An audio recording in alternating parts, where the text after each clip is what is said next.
मैं छोटी उम्र में ही बहुत जवान और खूबसूरत दिखती थी। मेरी उम्र सिर्फ 14 साल थी, लेकिन मेरा जिस्म भरा हुआ था और मैं 20 साल की लड़की लगती थी।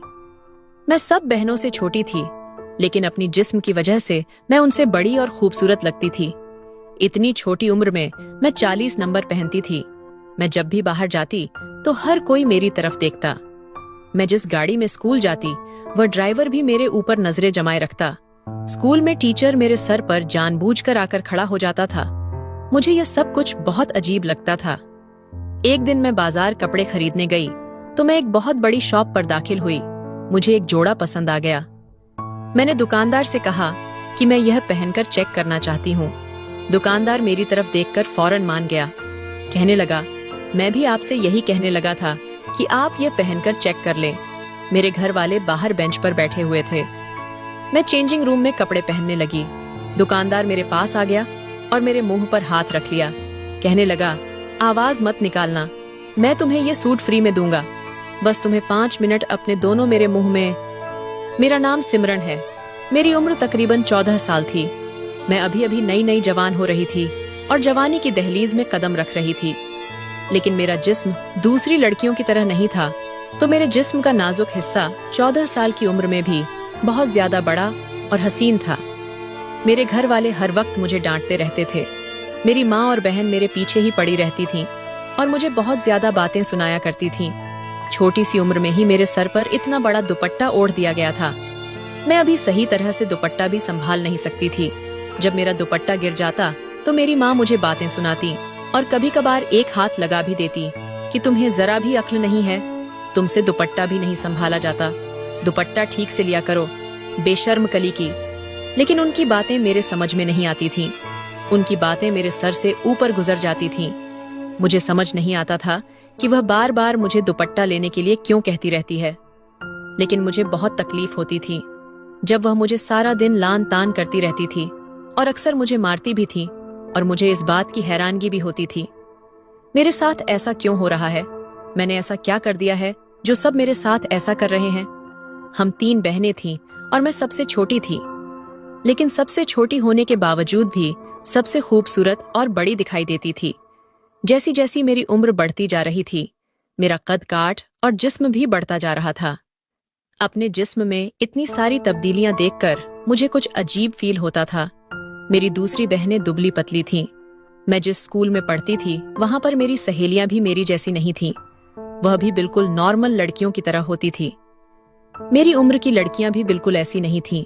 मेरी माँ को हर वक्त मेरी फिक्र लगी रहती थी। मेरी हम उम्र लड़कियां स्कूल में दुपट्टा लेकर नहीं आती थीं, लेकिन मेरी माँ मुझे सख्ती से दुपट्टा लेकर जाने देती थी।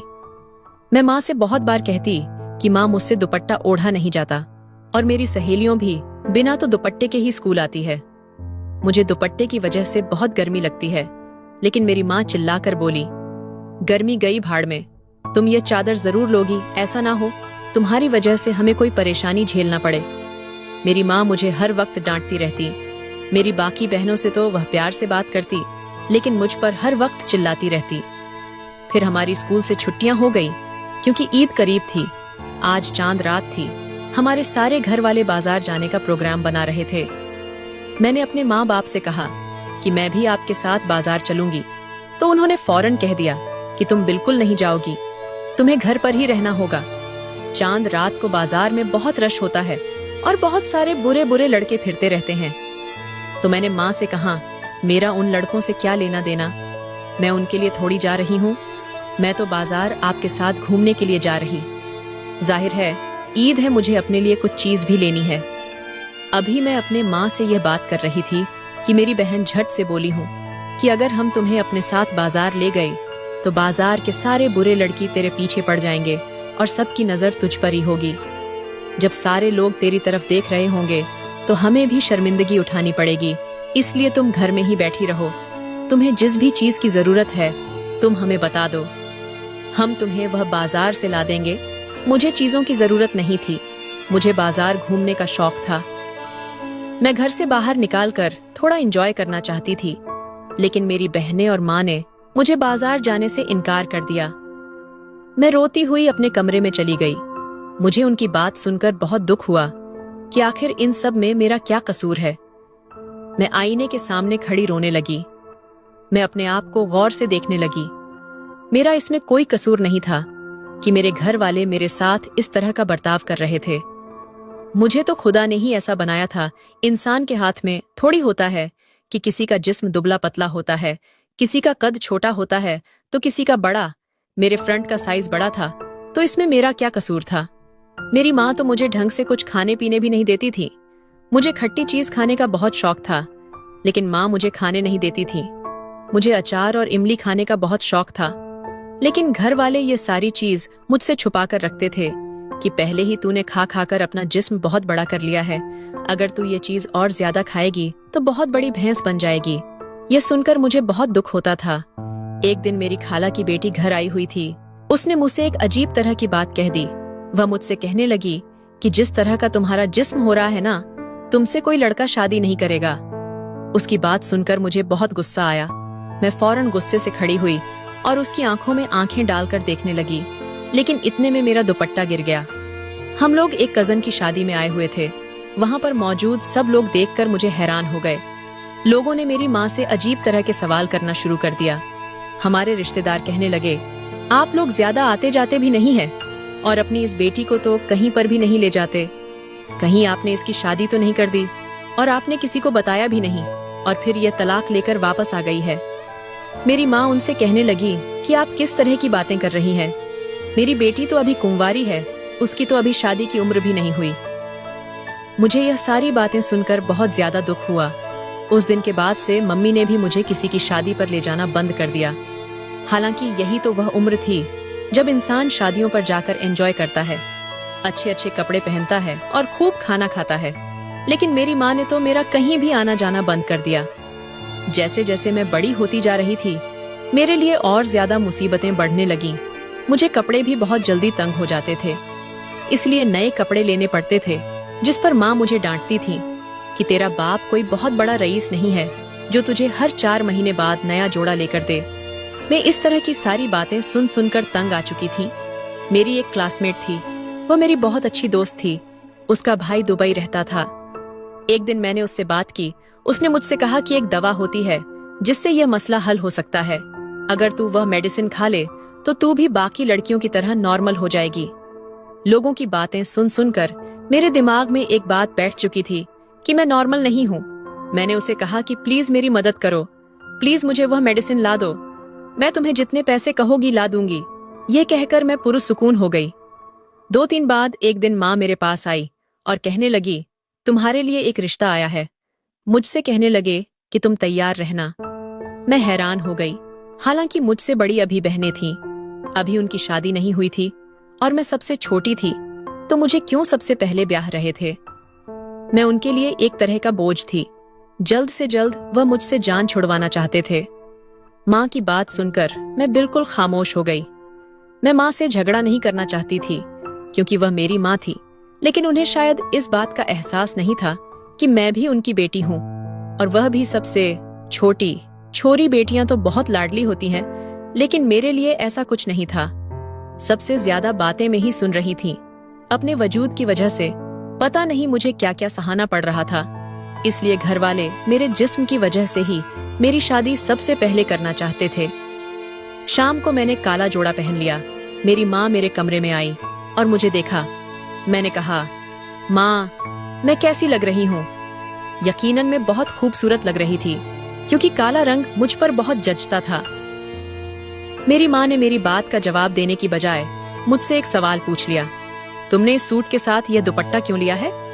मैंने कहा, इसके साथ यही दुपट्टा है। मैंने कहा, यह बहुत छोटा है। माँ ने दूसरी बहन को आवाज दी कि दूसरा दुपट्टा लेकर आओ, वह इस सूट के साथ चल जाएगा। मेरी बहन दूसरा दुपट्टा लेकर आई तो वह बहुत बड़ा था। मैंने माँ से कहा कि माँ, यह बहुत बड़ा दुपट्टा है। माँ कहने लगी कि बड़ा है तो क्या हुआ, तेरा जिस्म छोटा है क्या? जितना बड़ा तेरा जिस्म है वह इतने बड़े दुपट्टे में ही छुपेगा। उन्होंने मुझे इस तरह लपेटा कि मेरा चेहरा ही बस नजर आ रहा था। 10 मिनट बाद मुझे चाय लेकर बाहर जाना था। लड़के वाले आ चुके थे। वह लोग माँ से बातें कर रहे थे। इतने में मेरी बहन मेरे पास आई और कहने लगी कि ये लोग तो ज्वाइंट फैमिली वाले हैं, इनका घर तो मर्दों से भरा हुआ है, तेरा वहाँ पर क्या बनेगा? तुझे तो अपने आप को छुपा कर रखना पड़ेगा।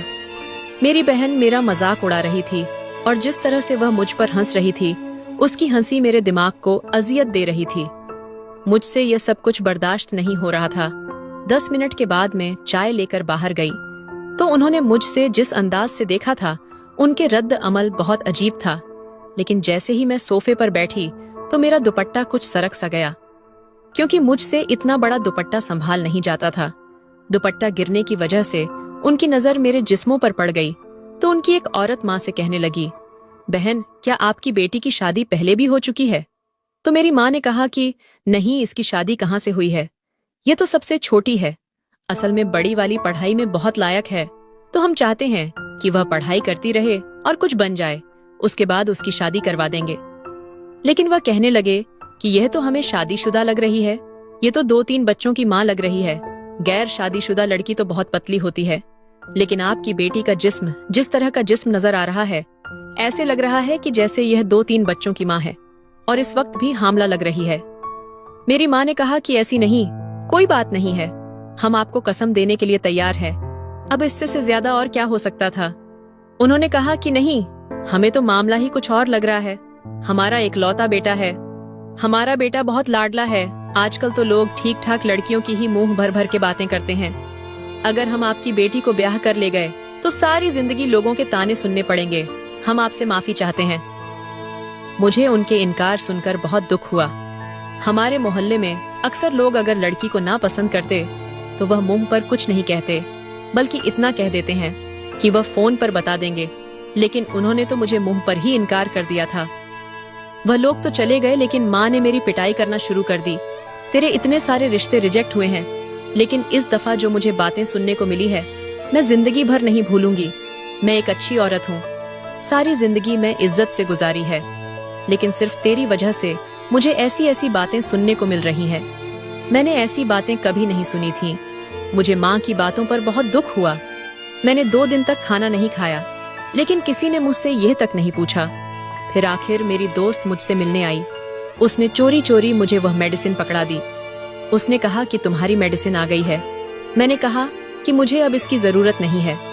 वह लोग मुझे ना पसंद कर गए हैं, उन्होंने शादी से इनकार कर दिया है। जिस पर मेरी दोस्त कहने लगी, अरे पागल, वह आखिरी लोग थोड़ी है, क्या दुनिया में लड़के खत्म हो गए हैं? तुम्हारे लिए और भी रिश्ते आ जाएंगे, तुम ये गोलियां खाकर स्मार्ट हो जाओ। इसके बाद मेरी दोस्त चली गई। मैंने जज्बात में आकर वह गोलियां खा ली। मैंने कुछ दिन से खाना भी नहीं खाया था। जब मैं बाहर निकली तो मेरी तबीयत खराब हो गई और मैं बेहोश हो गई। खैर, मेरी तबीयत खराब होने के बाद मेरे घर वालों को कुछ मुझ पर रहम आया। मैंने सोचा कि मेरे घर वाले मुझे मेरे कमरे में लेकर आए हैं, शायद उन्हें मुझ पर रहम आ गया होगा। लेकिन जैसे ही मेरी माँ कमरे में दाखिल हुई, उन्होंने मेरे मुंह पर थप्पड़ मारा। मुझे उनसे इस रवैया की अपेक्षा नहीं थी। मेरे अफसान खत्म हो गए। फिर वह मुझसे कहने लगी, बेशर्म लड़की, तुझे शर्म नहीं आई? तू किस तरह की मेडिसिन मंगवा रही है?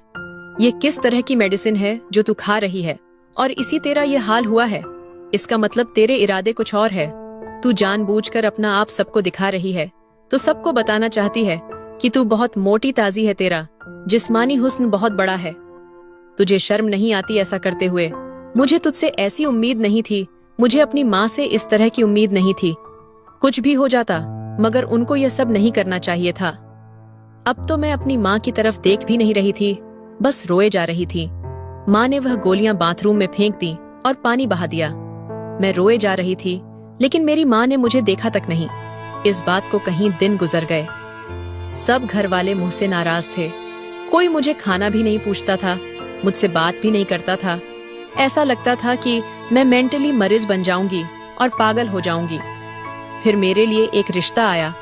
लड़की की माँ देखने आई, लेकिन लड़की की माँ अकेली मुझे देखने आई थी, लेकिन उसकी आंखें कमजोर थीं। मैं चुपचाप उनके सामने बैठी रही और मैंने अपने आप को चादर में छुपाए रखा। उनके जाने के बाद मेरी बहनें मेरा और ज्यादा मजाक बनाने लगी कि अगर मेरी सास की आंखें कमजोर ना होती तो वह भी तुझे ना करके जाती। उसे क्या पता तेरा जिस्म कैसा है, कैसा नहीं। मैंने उनकी किसी भी बात का जवाब नहीं दिया। मैंने अपने लिए लड़ना छोड़ दिया था, क्योंकि मुझे पता था कि शादी के बाद मुझे और भी बुरे हालात का सामना करना पड़ सकता था। न जाने मेरा पति मेरे साथ क्या क्या करेगा। मैंने सब कुछ सुनने की आदत बना ली थी। जब मेरी शादी की तैयारी चल रही थी तो मेरी सास ने मेरे लिए बहुत सारे कपड़े बनाकर भेजे। मेरी सास मुझसे बहुत प्यार से बातें करती थी। मेरी सास ने बताया कि एक दफा कपड़े पहनकर देख लो। मेरी बहन के मुंह से निकल गया कि अभी तो शायद पूरे आ भी जाएंगे, लेकिन बाद में हो सकता है कि तंग हो जाए। मेरी सास ने कहा कि तुम ऐसी बातें क्यों कर रही हो, तुम्हें दुल्हन के साथ ऐसा मजाक नहीं करना चाहिए, तुम्हें उसका दिल नहीं दुखाना चाहिए। मेरी सास मेरी बहन को डांट रही थी। मुझे अपनी सास की बातें सुनकर बहुत खुशी हुई। चलो, कोई तो मेरे हक में बोला। मेरी बहन का ऐसा चेहरा हो गया था जैसे मेरी सास ने उसकी बहुत बेइज्जती कर दी हो। मुझे पहली बार ऐसा लगा था कि कोई तो है जो मेरा साथ दे रहा है, लेकिन मेरी सास की नजर कमजोर थी। अगर वह मुझे देख लेती तो शायद वह मेरा साथ ना देती। मैंने अपने पति की तस्वीर देखी हुई थी। वह दिखने में स्मार्ट लगते थे। मेरी सास ने मुझे बताया कि उनका एक ही बेटा है। वह बहुत जज्बाती और गुस्से वाला है, इसलिए मुझे ऐसी लड़की चाहिए जो सब्र कर सके। आज मेरी शादी की रात थी। मेरा पति आने वाला था। मुझे मालूम था कि मेरा पति मुझे देखकर बहुत बुरा भला कहेगा। मुझे उसकी बातें सुननी पड़ेगी। सारी जिंदगी ये सब कुछ बर्दाश्त करना पड़ेगा। मेरे पति ने कमरे में कदम रखा। उसने अपनी शेरवानी उतारकर एक टेबल पर रख दी। इस वक्त वह सलवार कमीज में था। मेरे पति ने मेरा घूंघट हटाया और मेरी तारीफ करने लगा। कहने लगा कि तुम बहुत खूबसूरत हो। मुझे हैरानगी हुई कि सब कुछ मामूल के मुताबिक क्यों चल रहा है। फिर उसने मुझे मुंह दिखाई का तोहफा दिया। फिर उसने मुझसे बातें करना शुरू की और कहने लगा कि हम दोनों एक दूसरे का साथ देंगे। तुम मुझे बहुत पसंद हो। मुझे लगता है कि मेरी जिंदगी बहुत अच्छी गुजरेगी। शादी के अगले दिन मेरे पति फोन पर किसी से बात कर रहे थे। शायद उन्हें कोई मुबारकबाद दे रहा था। मेरे पति उसको जवाब दे रहे थे कि खुदा ने मुझ पर बहुत कर्म किया है। मुझे एक बहुत अच्छी साथी मिला है। मैं उससे बहुत खुश हूँ। मुझे लगता है कि मेरी जिंदगी अब बहुत अच्छी गुजरेगी। मुझे हमेशा से ऐसी बीवी का साथ चाहिए था जो इतनी खूबसूरत हो और इतनी समझदार भी। पति की बातें सुनकर मैं हैरान रह गई कि क्या मैं वाकई उन्हें इतनी पसंद आई हूँ और वह ऐसी बीवी चाहते थे। शादी के कुछ दिन बाद हमारे घर वालों ने हमारे लिए डिनर रखा। मैं अपने पति के साथ तैयार होकर अपने घर पहुंचे तो मेरी माँ ने मुझे फौरन देखकर कहा, तुमने यह कैसे कपड़े क्यों पहन रखे हैं? मैंने अपनी माँ से कहा कि आपको यह सब कहने की अब जरूरत नहीं है। मैंने बहुत अच्छे कपड़े पहने हुए हैं और मेरे पति को यह पसंद है। मेरी माँ मेरी तरफ हैरानगी से देखने लगी। कहने लगी कि तेरा पति एक हफ्ते में तुझे वापस छोड़ आएगा। मैंने कहा, एक हफ्ते में क्या? वह मुझे पूरी जिंदगी भर नहीं छोड़ेंगे। मेरे पति ने मेरी माँ की तरफ देखा तो कहा, क्या बात है आंटी, कोई परेशानी है? उन्होंने कहा, नहीं बेटा, हम खाना खाने बैठे तो मेरी दूसरे बहनें भी मौजूद थीं। मेरी पति ने उनके सामने मेरी तारीफ की। उसने कहा कि जब से ये मेरी जिंदगी में आई है, मेरी जिंदगी मुकम्मल हो गई है। मैं बहुत खुश हूँ। मेरी बीवी मेरा बहुत ख्याल रखती है। हम दोनों ने एक ही प्लेट में खाना खाया। फिर वह मुझे बाहर घूमने ले गए। उन्होंने मुझे कोई बड़ी चादर ओढ़ने का भी नहीं कहा। उनके पास एक बड़ी कार थी। उन्होंने कहा कि गाड़ी में ही तो बैठना है। मेरे पति मेरे साथ बहुत अच्छी तरह से पेश आ रहे थे। बार बार मुस्कुराकर मेरी तरफ देख रहे थे। वह हर थोड़ी देर बाद मेरे कान में सरगोशी करते और हम दोनों हंसते थे। माँ और मेरी बहन हम दोनों को अजीब तरह से देख रही थीं। वह हैरान हो रही थी कि इसके पति ने तो इसे हाथ का छाला बनाकर रखा हुआ है। और यह सिर्फ शादी के शुरू में ही नहीं हुआ। आज हमारी शादी को 7 साल हो गए हैं। मेरे 3 बच्चे हैं और आज भी मेरे पति का रवैया मेरे साथ वैसा ही है। हम लोग बहुत खुश हैं। जो अच्छे लोग होते हैं उनको किसी बात से फर्क नहीं पड़ता। मेरे माँ और बहनों ने मेरे दिल पर बहुत जख्म लगाए, पर मेरे पति ने वह सारे जख्म भर दिए। मैं शादी से पहले बहुत दुख झेले थे, लेकिन मेरे पति ने उन दुखों को सुखों में बदल दिया। और यह सब कुछ सिर्फ मेरी सास की वजह से मुमकिन हुआ है, जिन्होंने मेरे पति की इतनी अच्छी तरबियत की है। मेरे 2 बेटे और एक बेटी हैं। मेरे 2 बेटे और मैं अपने बेटों की भी ऐसी तबीयत करूंगी। जो प्यार मुझे मेरी माँ से नहीं मिला, वह प्यार मैं अपनी बेटी को दूंगी। और जो परवरिश मेरी सास ने मेरे पति की है, वह मैं अपने बेटों की करूंगी।